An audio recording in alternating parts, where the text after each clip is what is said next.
Hello everyone, this is Akanksha Sharma. Welcome to Alpha BNS classes. तो आज हम लोग क्लास 10 के विज्ञान के अभ्यास प्रश्न को डिस्कस करेंगे. इसमें कुल 15 प्रश्न है. तो चलिए शुरू करते हैं. पहला प्रश्न 31. आमतौर पर आग बुझाने के लिए आग पर पानी डालते हैं, इसका क्या कारण है? ए. पदार्थ के ताप को ज्वलन ताप से बढ़ाना. बी. पदार्थ के ताप को ज्वलन ताप से कम करना. सी. वायु से संपर्क तोड़ना. डी. ज्वलनशील पदार्थ को हटाना. तो इसका सही उत्तर है बी. पदार्थ के ताप को ज्वलन ताप से कम करना. अगला प्रश्न नंबर 32. रेखा ने दो समतल दर्पण को एक दूसरे से समकोण बनाते हुए इस प्रकार रखा कि उनके एक किनारे आपस में मिले हो. दर्पण के बीच T1 का सिक्का रखा है. आप बताइए इस सिक्के के कितने प्रतिबिंब बनेंगे? तो इस प्रतिबिंब को निकालने के लिए एक फॉर्मूला होता है जो कि होता है 360/थीटा. थीटा का मान जितना डिग्री दिया हुआ रहता है वो -1. तो इस फॉर्मूला के अनुसार ये हो जाएगा 360 / 90 -1. तो अगर हम इसे हल करेंगे तो यह हो जाएगा 4 - 1 = 3. तो इसका सही उत्तर होगा सी 3. अगला प्रश्न 33. मोहित ने वृत्ताकार गत्ते के टुकड़े पर सफ़ेद कागज चिपकाया. पेंसिल की सहायता से 7 बराबर खंडों में बांटकर इंद्रधनुष के साथ रंग भरे. उसने गत्ते के केंद्र पर एक छोटा छेद बनाकर उसमें बॉल पेन की रिफिल के नोक पर स्वतंत्रतापूर्वक घुमाने की स्थिति में लगाया. गत्ते को तेजी से घुमाने पर वह किस रंग का दिखाई देगा?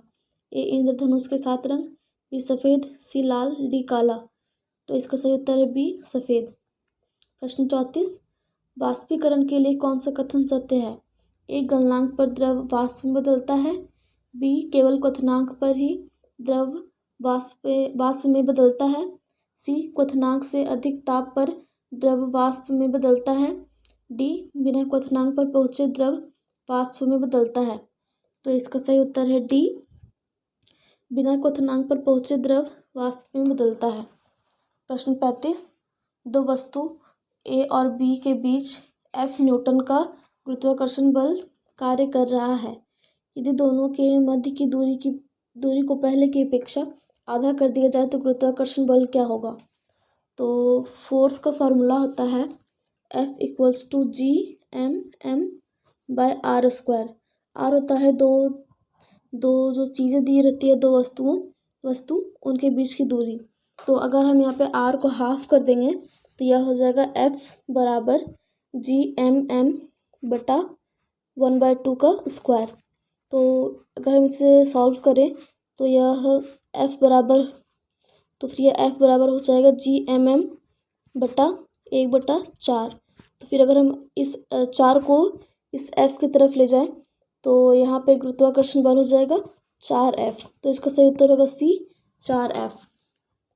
प्रश्न 36. निम्नलिखित में 180 ग्राम जल को कौन निरूपित करता है?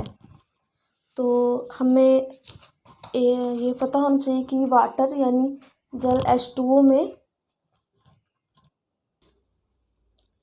तो हम सबसे पहले H2O यानी जल का अनुभार निकालेंगे. तो यह हो जाएगा 2 × 1 + 16. तो इसे अगर सॉल्व करेंगे तो ये हो जाएगा 18. तो जल का अनुभार हो जाएगा 18. इसके बाद मोल का फॉर्मूला होता है कि जितनी क्वांटिटी दी हुई है ग्राम्स में बटा अनुभार. तो यहाँ ग्राम्स में दी हुई क्वांटिटी 180 ग्राम और यहाँ पे अनुभार हमने निकाला है जल का जो कि है 18. तो इसका अगर इसे हम सॉल्व करें तो ये हो जाएगा 10. तो फिर इसका सही उत्तर हो जाएगा ए 10 मोल जल. 180 ग्राम जल को 10 मोल जल निरूपित करता है. प्रश्न 37. निम्नलिखित में किसमें ध्वनि का वेग सर्वाधिक होता है? तो हमें पता रहना चाहिए कि जितनी ज़्यादा वस्तु का घनत्व होता है उतना ही ज़्यादा उसमें ध्वनि का वेग होता है. तो इसका सही उत्तर हो जाएगा डी स्टील. अगला प्रश्न 38. सल्फाइड अयस्क को वायु की उपस्थिति में अधिक ताप पर गर्म करने पर यह ऑक्साइड में परिवर्तित हो जाता है. इस प्रक्रिया को क्या कहते हैं? ए निस्तापन, बी भर्जन, सी परिष्करण, डी अपघटन। तो इसका सही उत्तर है ए निस्तापन। प्रश्न 39, मधुमक्खी द्वारा डंक मारे गए अंग में जलन एवं दर्द का अनुभव होता है।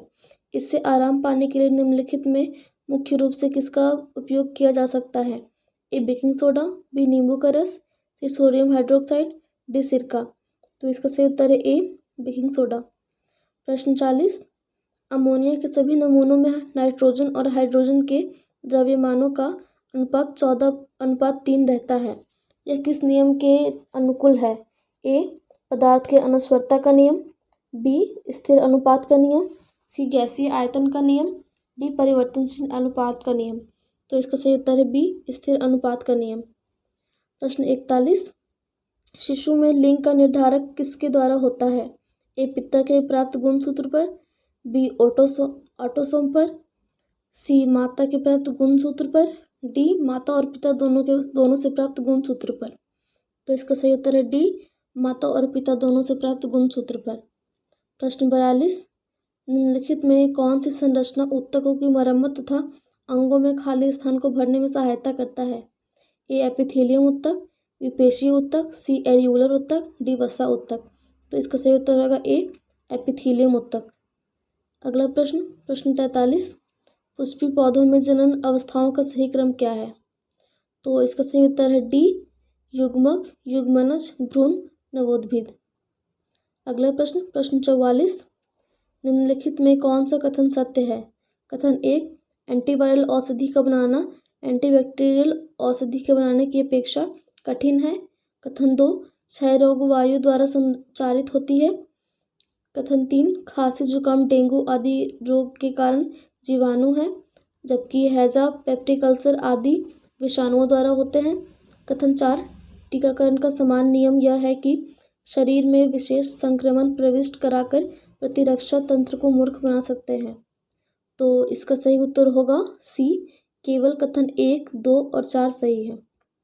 अगला प्रश्न और अंतिम प्रश्न 45, नरेश ने अपने खेत में कुछ पंक्तियों में सोयाबीन की फसल तथा उनके एकांतर में स्थित दूसरी पंक्तियों में मक्का की फसल लगाई है। वह फसल उगाने की किस विधि का उपयोग कर रहा है? ए मिश्रित फसल, बी अंतरा फसलीकरण, सी फसल चक्रण, डी फसल प्रबंधन। तो इसका सही उत्तर होगा ए मिश्रित फसल। तो दैट्स ऑल फॉर टुडे। और अगर आप लोगों को आज का वीडियो मेरे पसंद आया हो तो प्लीज़ इसे लाइक और शेयर करें ज़्यादा से ज़्यादा, और मेरे चैनल को सब्सक्राइब कर दें। तो मेरे साथ वीडियो के अंत तक बनने के लिए बहुत बहुत आप लोगों को शुक्रिया and thank you for watching.